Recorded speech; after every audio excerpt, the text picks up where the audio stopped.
La Argentina de los 80 era un país en transición, saliendo de la sombra de una dictadura militar brutal que había gobernado con miedo y violencia durante años. Las cicatrices de la llamada Guerra Sucia estaban frescas todavía, atormentando la memoria colectiva de su gente. Las familias lloraban la desaparición de sus seres queridos, y se respiraba una sensación de pérdida e incertidumbre sobre el futuro.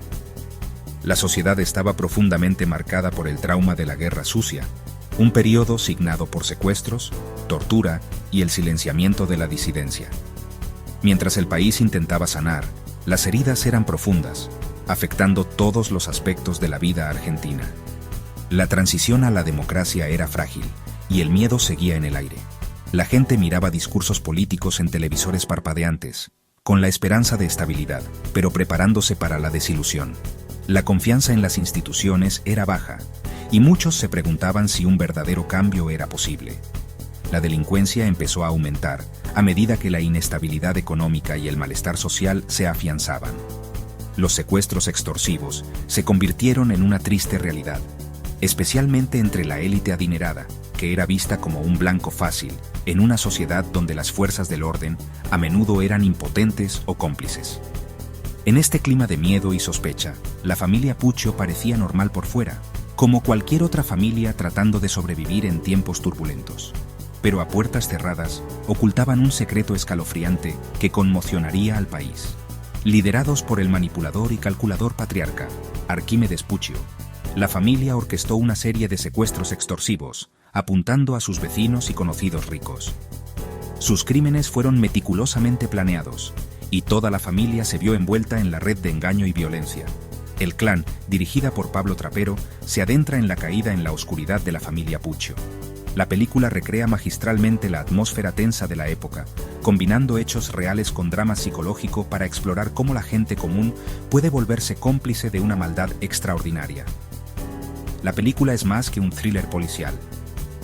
Es un estudio psicológico de la familia, la autoridad y la complicidad. Plantea preguntas difíciles sobre la lealtad, la obediencia y hasta dónde llega la gente para proteger a los suyos, incluso cuando eso significa cruzar los límites morales. La atmósfera inestable de la Argentina de los 80 proporcionó un terreno fértil para los crímenes de la familia Puccio. El miedo y la desconfianza se filtraban en la vida cotidiana, haciendo más fácil que la oscuridad floreciera tras la fachada de normalidad. Su historia es un crudo recordatorio de cómo la maldad puede echar raíces en tiempos de incertidumbre, y cómo la línea entre el bien y el mal puede difuminarse cuando la supervivencia está en juego. La historia de la familia Puccio sigue atormentando a la Argentina, sirviendo como una escalofriante lección de un pasado turbulento. La familia Puccio vivía en un tranquilo suburbio de Buenos Aires, su casa ubicada entre calles arboladas y vecinos amigables. Para los de afuera, los Puccio parecían una familia respetable más, integrándose perfectamente en el ritmo de la vida cotidiana de la clase media argentina. Compartían comidas, celebraban cumpleaños y parecían disfrutar de los placeres simples de la vida familiar. Sus risas resonaban por los pasillos y sus rutinas eran reconfortantemente normales. Amigos y parientes los visitaban, sin sospechar nunca que algo andaba mal tras las puertas cerradas de la residencia Puccio. Pero bajo esta fachada se pudría un oscuro secreto. El ático de la familia, oculto a las miradas indiscretas, se transformó en una prisión para las víctimas de secuestro. Las mismas paredes que albergaban a los Puccio también ocultaban un sufrimiento inimaginable, mientras la doble vida de la familia se desarrollaba en un escalofriante secreto. En el centro de esta red estaba Arquímedes Puccio, el severo patriarca cuya palabra era ley. Gobernaba la casa con mano de hierro, exigiendo lealtad y obediencia inquebrantables a cada miembro de la familia. Su presencia era imponente, y sus expectativas no dejaban lugar a la rebeldía. Cualquier atisbo de disidencia era rápidamente aplastado. La familia vivía con el miedo constante a su ira, sus ansiedades bullendo bajo la superficie. Incluso en la mesa, el silencio a menudo reemplazaba a la conversación, ya que cada miembro sopesaba sus palabras cuidadosamente, con miedo de provocar su ira. El control de Arquímedes no se limitaba a las amenazas o los castigos. Era un maestro de la manipulación, retorciendo las emociones y explotando los profundos lazos de amor y lealtad que unían a la familia. Los convenció de que sus acciones eran necesarias, de que sus sacrificios servían a un propósito mayor. La complicidad de la familia se basaba en una compleja mezcla de miedo, obediencia y el sutil poder de la manipulación. Obedecían, no solo por terror, sino porque estaban atrapados por los lazos emocionales que los unían a su padre y entre sí.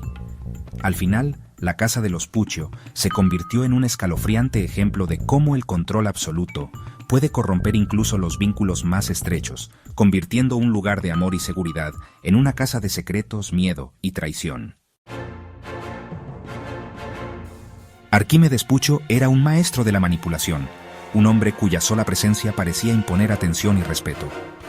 Se movía por la vida con una tranquila confianza, siempre calculando, siempre observando.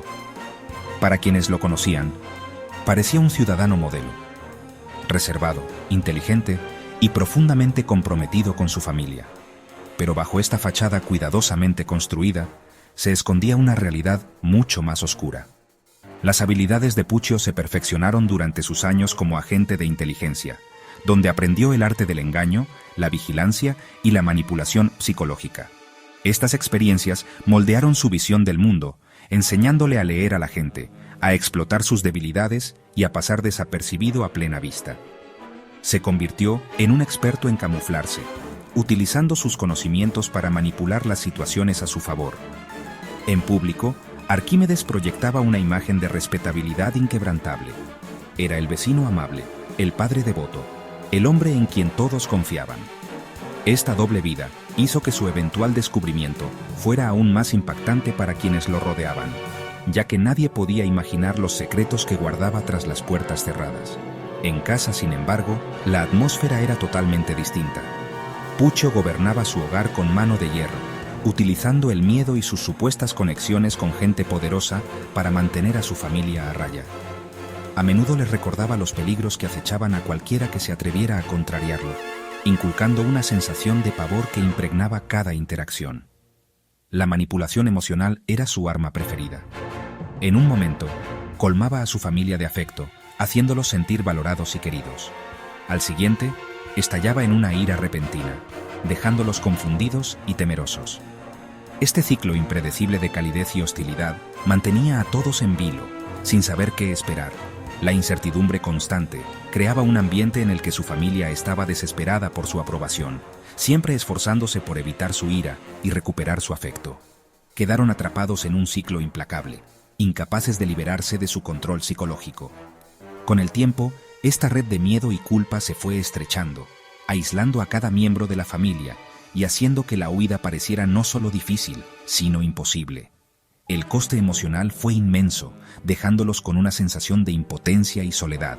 El verdadero poder de Arquímedes residía en su capacidad para convertir el amor y la lealtad en herramientas de control, transformando los mismos lazos que deberían haber unido a su familia en las cadenas que los mantenían cautivos.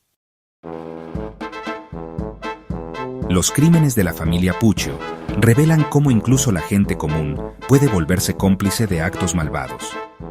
La película explora la conformidad y el pensamiento grupal, poderosas presiones que silenciaron la disidencia y normalizaron gradualmente el crimen dentro de la familia.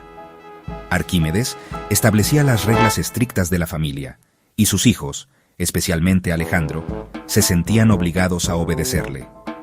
El pensamiento grupal suprimió el pensamiento crítico, haciendo que cuestionar la autoridad se sintiera peligroso y arriesgado. En este entorno, lo impensable pronto se convirtió en rutina y se perdió todo sentido de la moral. Alejandro, el hijo mayor, encarna el conflicto entre la lealtad y la conciencia.